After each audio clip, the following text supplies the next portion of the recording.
Dating in today's day and age is pretty fucking weird. Really, thinking about it, dating has always been weird, with all sorts of goofy traditions and expectations set up for both parties, or multiple, I guess if you're into that sort of thing. People of old did not have to deal with the onslaught of technology, making it even more complicated, nor even more kinds of media telling us on how to go on a date and what we should expect on a date.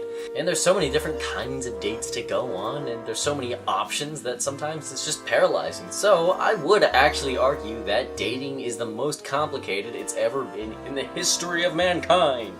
Video gaming and dating are probably not two things you'd expect to be soluble at first glance. Taking a step back and looking at it in a bigger lens, geek and nerd culture has not been looked at as the sexiest of things, traditionally that is. Obviously that is changing, with a sense of Hollywood glamour being injected into the comic genre, shows like Game of Thrones and Stranger Things capturing everyone's imagination internationally.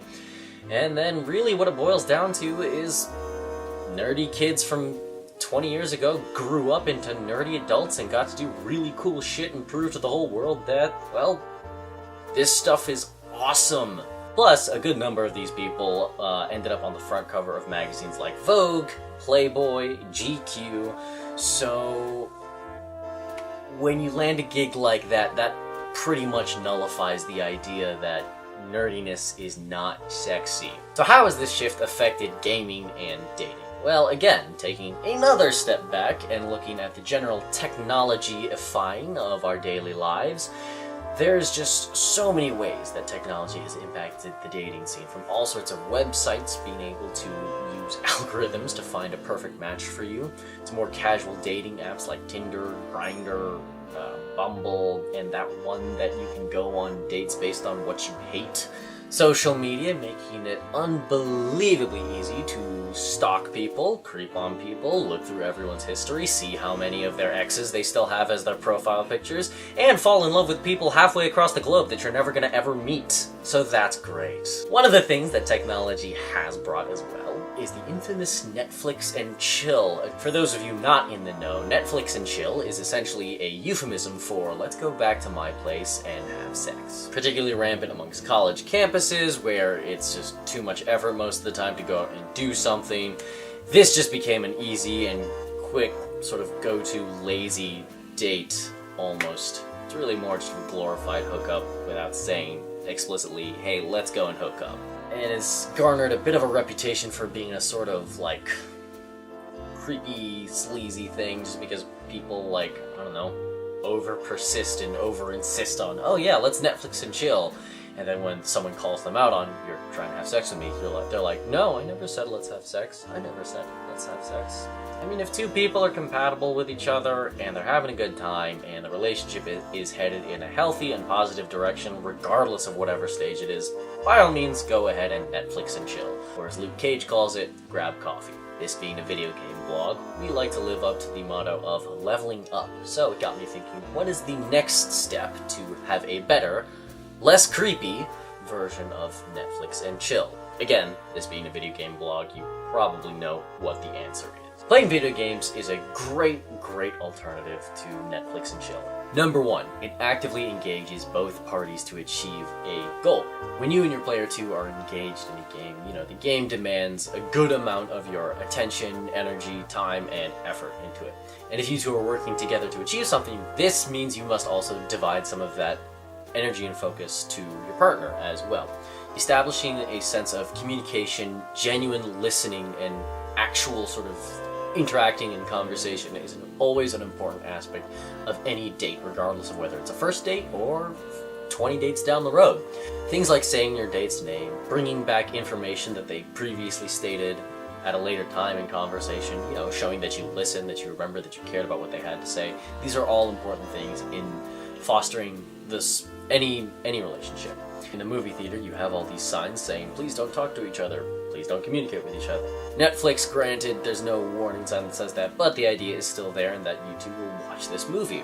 You know, if either of you are too nervous to make the first move and there's no, like, conversation going on, well, then that can be a bit of an awkward situation. But a video game provides plenty of opportunity for conversation, for discussion, and for team building, which, really, at the end of the day, any relationship is. Number 2, emotional investment in the narrative. I have a theory that the reason why Netflix and Chill was actually pretty successful and worked in the beginning was because, well, people expected to actually watch some Netflix when they hung out. Going to the movie theater has been a hot date for the longest time, since the days of drive-ins and Jason Voorhees. But it's lost a lot of its romance. While there is sort of a sexy vibe to watching a movie without actually watching it, if you're also kind of looking forward to genuinely watching something, that can be a bit annoying when something is trying to divert your attention away from something you're clearly invested in. In a video game, as mentioned previously, when both people's efforts are invested in something else, you really have an opportunity to get lost in the story, in the characters, in the world of this. You know, when we emotionally connect with something, our body is flooded with, for lack of a better word, happy chemicals, happy juices.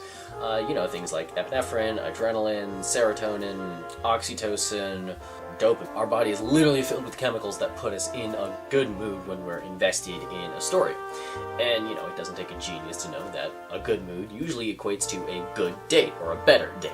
Third, in small doses, competition can actually be super healthy. Now, competing with your date might not be the first go-to you think of. This activate the very same psychological reward systems we have in our brain that hook us on competitive multiplayer in the very first place.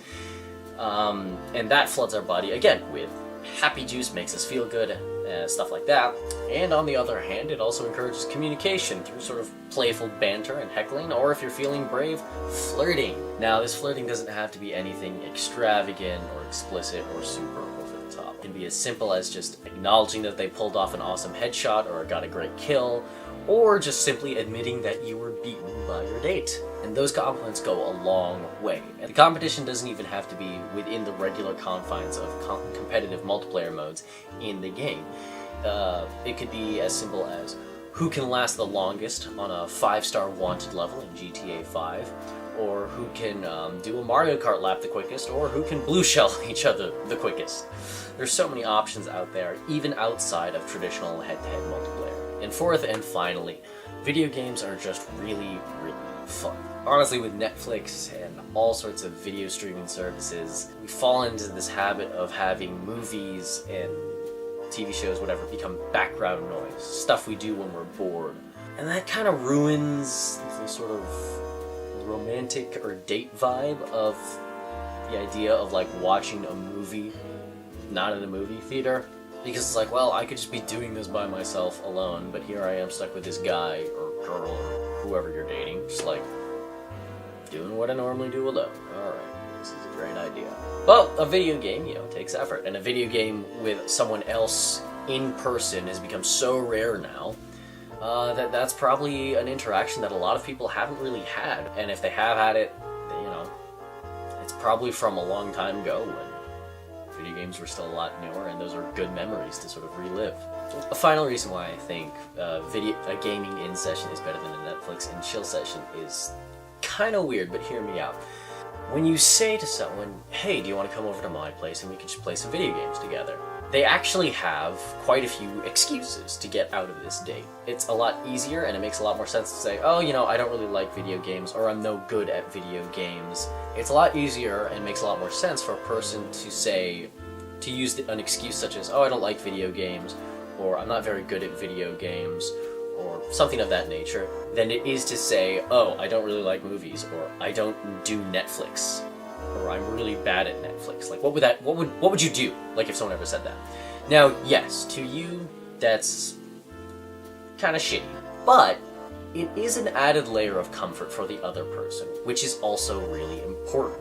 One of the things I mentioned before that made Netflix and chill so kind of creepy and pushy was that everyone knew what you were trying to imply here, what you were trying to do here, and it put it in a position where it was kind of hard to give an excuse other than like, oh no, I'm busy. Oh no, I'm busy. And using video games as an excuse, saying it saves them some face, makes it sound a lot more shallow than it actually is, but I think it's really important to give someone a more genuine, more believable way out. Because, I mean, at the end of the day, they're just not comfortable hanging out with you one-on-one in that situation, which is totally fine. They can be totally cool with you coming over to their place, hanging out with more friends, maybe at someone's home, before you two hang out one-on-one. That doesn't necessarily mean because they don't want to hang out with you, probably in like your room playing video games, that they hate you. It just means the relationship hasn't gotten to that level yet.